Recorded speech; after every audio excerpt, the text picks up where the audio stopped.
Good evening सबको। तो हम लोग का आज का टॉपिक रहेगा इलेक्ट्रिक डाइपोल। इलेक्ट्रिक डाइपोल होता क्या है, एक पॉजिटिव और एक नेगेटिव चार्ज अगर इक्वल हो और एक शॉर्ट डिस्टेंस पे रखा गया हो तो इस चीज को आप क्या नाम देते हैं, डाइपोल। और क्योंकि इलेक्ट्रोस्टैटिक इलेक्ट्रिक चार्जेस है इसलिए कौन सा डाइपोल बोलते हो, इलेक्ट्रिक डाइपोल। अब इसकी डेफिनेशन समझते हैं। A pair of equal and opposite point charges, देखो equal and opposite, value equal है लेकिन जो उनका पोलैरिटी है वो अपोजिट है, इसका प्लस इसका minus, separated by a short distance, एक छोटे से डिस्टेंस से वो दोनों सेपरेटेड है। इस फिनोमेना को आप क्या बोलते हो, इलेक्ट्रिक डाइपोल। आपको केमिस्ट्री में ये चीज बहुत कॉमनली देखने मिलती है, जैसे कि हमारे पास दो एग्जांपल हो गए। पहला HF, इसको आप जानते हैं, ये दोनों के बीच में एक आयनिक बॉन्ड होता है। H पे प्लस चार्ज होता है, F पे माइनस चार्ज होता है। मतलब देखो एक पॉजिटिव और एक negative charge separated by a short distance. Similar in case of HCl, H plus Cl minus. ठीक है, आगे देखते हैं कि डाइपोल से हम क्या क्या क्वांटिटीज देख सकते हैं। देखो डाइपोल की जब भी बात करेंगे तो सबसे पहले हमारा कंसर्न क्या रहेगा, electric fields at various points। अलग अलग पॉइंट्स पे हम क्या देखेंगे, डाइपोल के कारण इलेक्ट्रिक फील्ड। ठीक है, सबसे पहला काम रहेगा। इसके बाद देखेंगे डाइपोल को घुमाने के लिए वर्क और बहुत सारी चीजें देखने वाले। सबसे पहली चीज देखेंगे electric field at various points, और देखेंगे एक चीज सबसे पहली जो देखेंगे वो होगी डाइपोल मोमेंट। डाइपोल मोमेंट के बाद हम सारी क्वांटिटीज देखेंगे। डाइपोल मोमेंट के बाद हम लोग इलेक्ट्रिक फील्ड पे जाएंगे। ठीक है, देखते हैं। अगली जो क्वांटिटी हम लोग देखने वाले हैं वो क्या है, डाइपोल मोमेंट। डाइपोल मोमेंट एक वेक्टर क्वांटिटी होती है जिसको हम किससे रिप्रेजेंट करते हैं, P से। डाइपोल मोमेंट, डाइपोल मोमेंट की जो वैल्यू डिपेंडेंसी होती है वो किस पे होती है, 2a, एक 2a being the distance between the two charges। ठीक है, distance between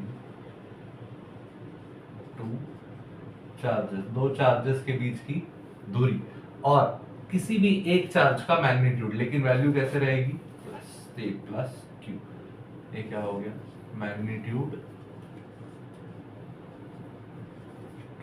ऑफ चार्ज। ये हमारे पास आ गया dipole moment 2a times Q.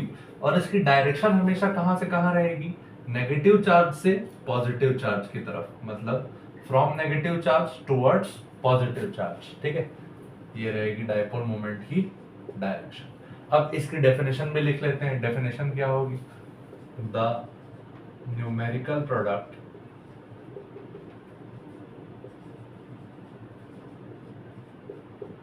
of magnitude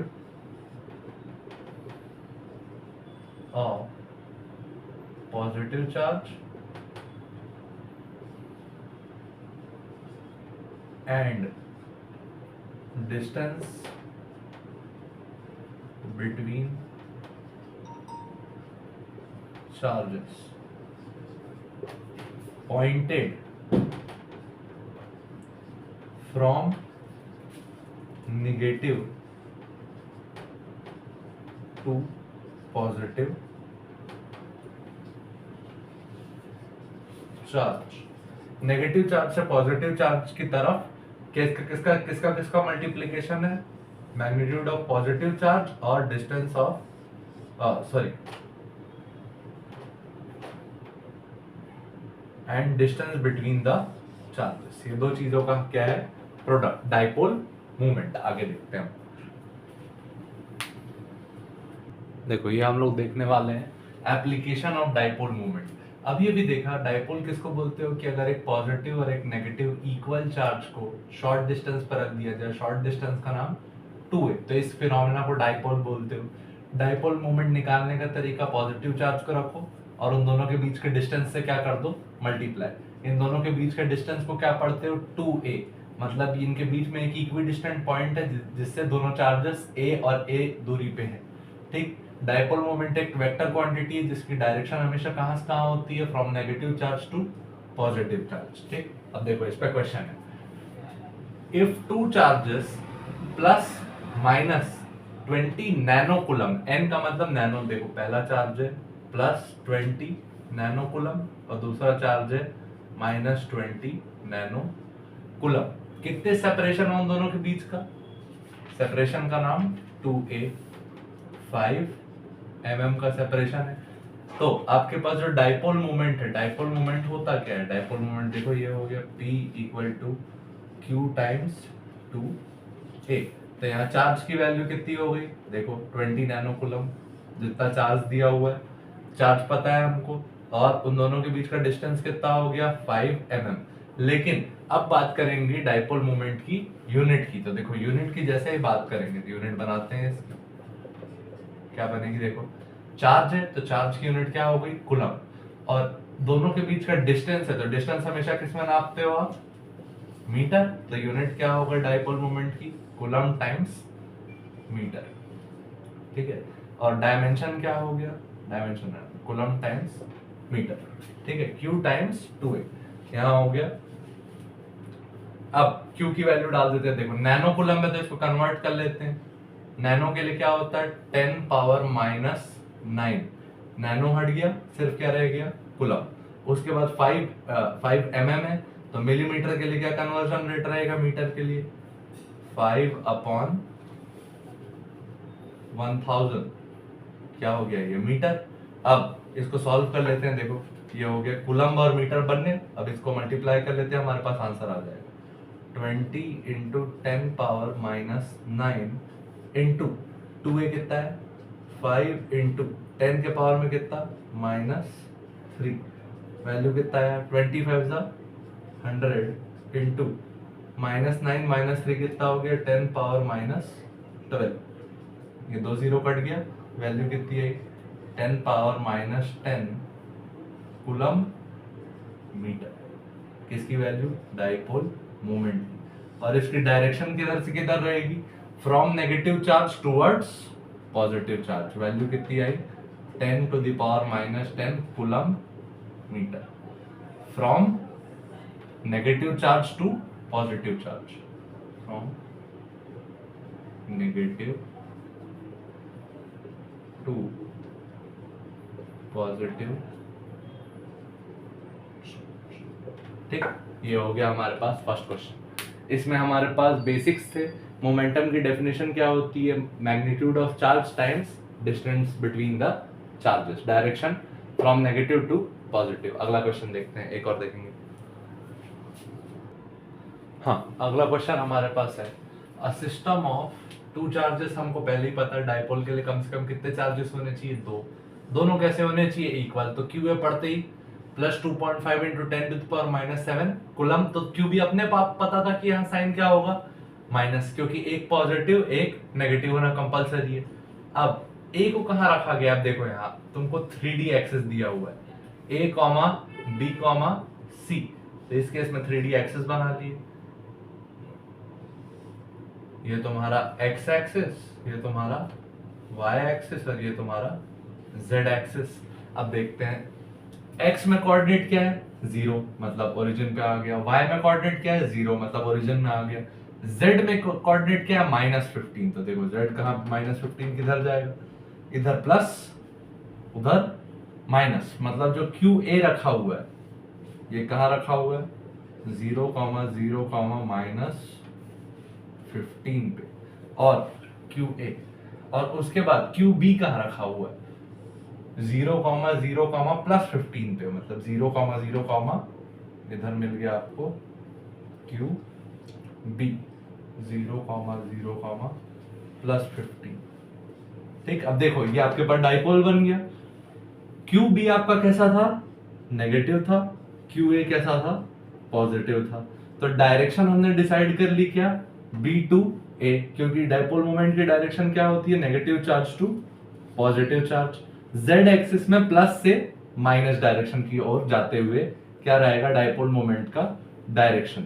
अब देखो जेड एक्सिस में आप याद करो, एक्स एक्सिस के लिए आप डायरेक्शन क्या लिखते हो, आई कैप, वाई एक्सिस के लिए जे कैप और जेड एक्सिस के लिए के कैप।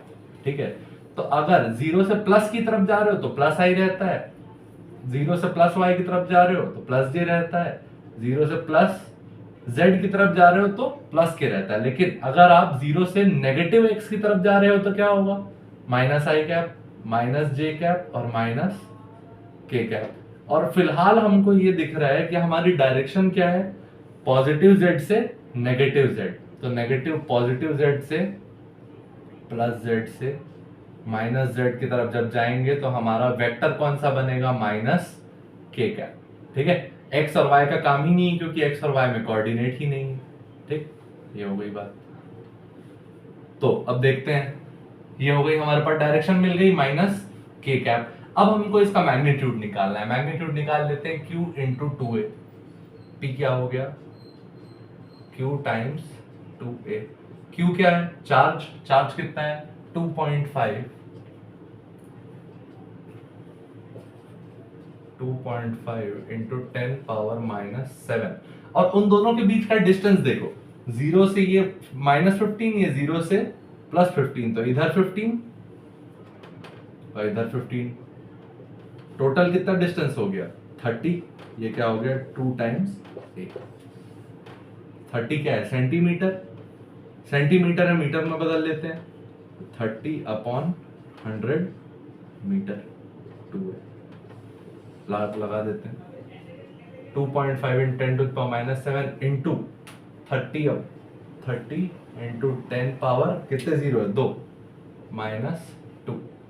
यहाँ वैल्यू कितनी आ जाएगी सॉल्व होके 2 पॉइंट, ये सारे जीरो से एक साथ कर लेते हैं, 2.5 इंटू 3 कितना हो गया 7.5, 2.5 इंटू 3। अब जीरो कितने बच गए देखो, 10 टू द पावर माइनस 7, यहाँ 10 पावर माइनस 2 और ये 30 के एक जीरो का 10 पावर 1। फाइनल आंसर आ गया हमारे पास डाइपोल मोमेंट के लिए। एक सेकंड लिख लेते हैं, थोड़ी स्पेस की कमी। देखो Q की वैल्यू कितनी थी 2.5 into 10 to the power minus 7 और 2a की वैल्यू कितनी थी 30 into 10 power minus 2। Number multiply कर लिए, कितना हो गया 7.5, power power 10 power minus 7, 10 power minus 2 और ये 10 पावर 1, कितना हो गया 7.5 into 10 power minus 7 minus 2 plus 1।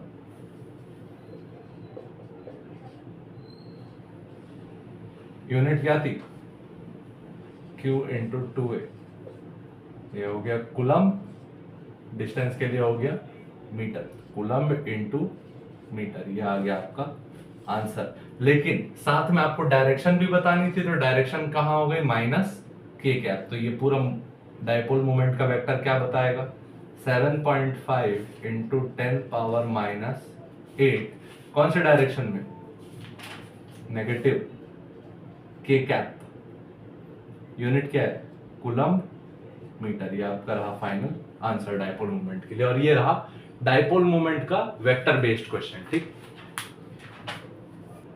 हाँ, ये हमारा अगला क्वेश्चन है, two charges are placed as shown.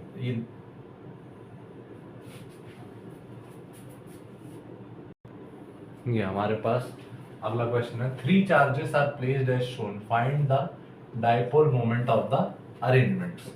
ये हमारे पास क्वेश्चन है। देखो, ये हमको भले तीन चार्जेस दिख रहे हैं लेकिन ये एक्चुअली है क्या, दो डाइपोल। कैसे, देखो ये 2q दिया है, इसको क्या सोच सकते हैं हम, ये एक चार्ज और दूसरा चार्ज, दो चार्ज रखे गए हैं q और q मैग्नीट्यूड के। तो यहाँ पे हमको दो डाइपोल बनते दिख रहे हैं। देखो, ये माइनस q प्लस q का एक डाइपोल और ये माइनस q प्लस q का एक डाइपोल। डाइपोल की डायरेक्शन हमारे पास हमेशा क्या होती है, from negative dipole to positive dipole, और यहाँ पे from negative dipole to positive dipole. इस डाइपोल का नाम P1, इस डाइपोल का नाम P2।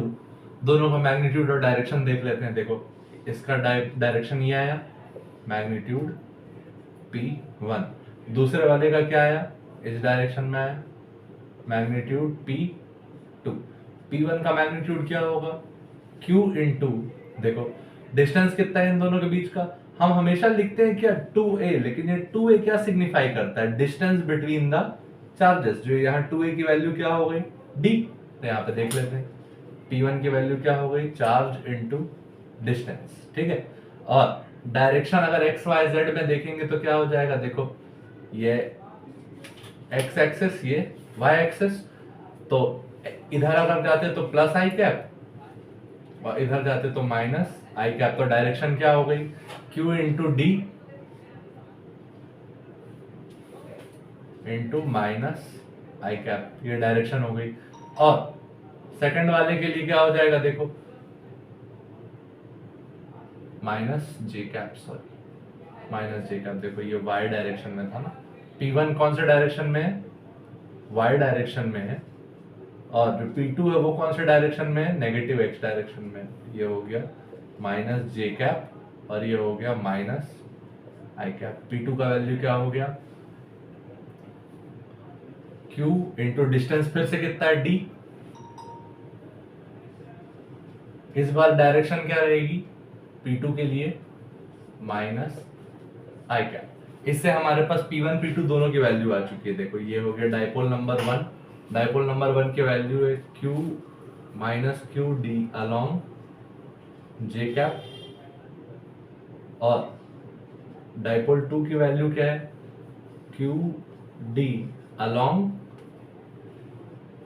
आई कैप, ठीक है। ये हो गया मैग्नीट्यूड ऑफ P1 और P2।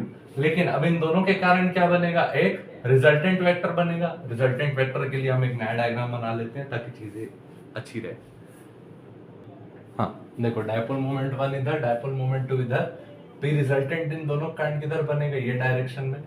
इसका जो मैग्नीट्यूड आएगा, सीधे सीधे आप क्या कर सकते हो, वेक्टर्स को ऐड कर सकते हो। अगर वेक्टर फॉर्म में आंसर देना है तो क्या हो गया, minus Q D, Q D दोनों में कॉमन है, एक में जे कैप एक में आई कैप, तो आई कैप प्लस जे कैप, ये क्या हो गया, रिजल्टेंट डाइपोल मोमेंट, ठीक है। और इसका अगर मैग्नीट्यूड निकालने अलग से बोले तो मैग्नीट्यूड कितना हो जाएगा, देखो दोनों को वेक्टर सम कर लिए हैं, तो अब क्या कर देंगे, root over A square plus B square. देखो याद करो, इसको अगर साफ सुथरा लिखें, minus Q D I cap minus Q D J cap. इस वेक्टर का अगर मैग्नीट्यूड निकालना होता था तो A I cap B J cap C K cap, value क्या आती थी, देखो याद करो, A I cap plus B J cap plus C K cap. इसका अगर मैग्नीट्यूड, ये वेक्टर वी है मान लो, इसका मैग्नीट्यूड निकालते थे तो क्या लिखते थे, root over A square plus B square plus C square. तो यहाँ क्या लिखोगे, magnitude of the dipole moment equal to minus Q D square plus Q D square. ये कितना हो गया, 2 टाइम्स हो गया, क्यू डी बाहर आ गया, तो क्यू डी टाइम्स रूट 2। ये हो गया magnitude of the dipole moment, q d times root 2। Unit क्या होती है डाइपोल मोमेंट की, कूलम्ब इनटू मीटर, ठीक है। ये होती है वैल्यू किसके लिए, डाइपोल मोमेंट इस अरेंजमेंट के लिए, ठीक है। हाँ और देखो, ये दोनों का अगर मैग्नीट्यूड बराबर था, यहाँ क्यू डी यहाँ भी क्यू डी, तो ये एंगल दोनों साइड क्या होगा, बराबर, मतलब कितना एंगल आएगा, 45 डिग्री, यहाँ भी 45 डिग्री, ठीक है। यानी पी रिजल्टेंट का अगर आपको एंगल P1 या P2 दोनों से पूछे तो एंगल कितना आएगा, 45 डिग्री। ये हमारा पूरा क्वेश्चन था किस पे, डाइपोल मोमेंट पे। हाँ अगला जो हमारे पास अरेंजमेंट है डाइपोल का वो ये है, इसमें आपको नेट डाइपोल मोमेंट बताना है। तो देखो पहला फिर से सेम अरेंजमेंट हो गया, 2q लिखा है, मतलब एक q ये वाले चार्ज के लिए और एक q इस चार्ज के लिए, वो माइनस थे तो ये दोनों क्या है, प्लस। तो ये दोनों मिला के एक डाइपोल बना जो कि किस तरफ पॉइंट कर रहा होगा, नेगेटिव टू पॉजिटिव। इसका नाम क्या रख लेते हैं, P1। और नेगेटिव टू पॉजिटिव एक डाइपोल इस डायरेक्शन में रहा होगा, इसका नाम रख लेते हैं P2, ठीक है। तो आप देखो नेट डाइपोल आपके पास कितने बन गए, 2, एक ये बना जिसका नाम क्या है P1, और मैग्नीट्यूड कितना होगा देखो Q इंटू उन दोनों के बीच का डिस्टेंस D, ठीक है। और डायरेक्शन अपन बाद में देखेंगे क्योंकि एक आर्बिट्ररी डायरेक्शन है। अब इसके बाद देखते हैं सेकंड जो मोमेंट डायपोल मोमेंट बनेगा वो इस माइनस क्यू से प्लस क्यू बनेगा। इसका नाम रख लेते हैं P2। इसका नाम क्या हो गया Q इंटू इन दोनों के बीच का डिस्टेंस, ठीक। दोनों का मैग्नीट्यूड क्या हो गया फिर से बराबर, इन दोनों के बीच का एंगल कितना होगा, इन दोनों के बीच का एंगल होगा देखो यहाँ जितना एंगल था 60 डिग्री, तो यहाँ इनका वर्टिकली अपोजिट एंगल भी कितना होगा 60 डिग्री। तो अगर आपको मैग्नीट्यूड पूछा जाए, क्योंकि डायरेक्शन इस बार वेक्टर टर्म्स में आएगा, तो मैग्नीट्यूड अगर आपको पूछा जाए तो आप निकाल के दे सकते हो। कैसे देखो, अगर आपके पास दो वेक्टर होते थे जिनका मैग्नीट्यूड है A और B और उनके एंगल बीच एंगल मान लो क्या है थीटा, तो इन दोनों वेक्टर्स का जो रिजल्टेंट होता था वेक्टर, ये मान लो इसका नाम है रिजल्टेंट, इसकी वैल्यू कितनी आती थी रूट ओवर A के मैग्नीट्यूड का स्क्वायर प्लस B के मैग्नीट्यूड का square plus A into B का कॉस थीटा, ठीक है। ये आता था मैग्नीट्यूड किसके लिए, किसी भी एक वेक्टर के लिए, किसी भी दो वेक्टर के रिजल्टेंट के लिए जिनके बीच एंगल क्या हो थीटा। मैग्नीट्यूड ऑफ A का स्क्वायर मैग्नीट्यूड ऑफ B का square plus 2 times magnitude of A into B और दोनों के बीच का एंगल का कॉस। तो अपन यहां लगा के देखते हैं, वही वैल्यू देखते हैं।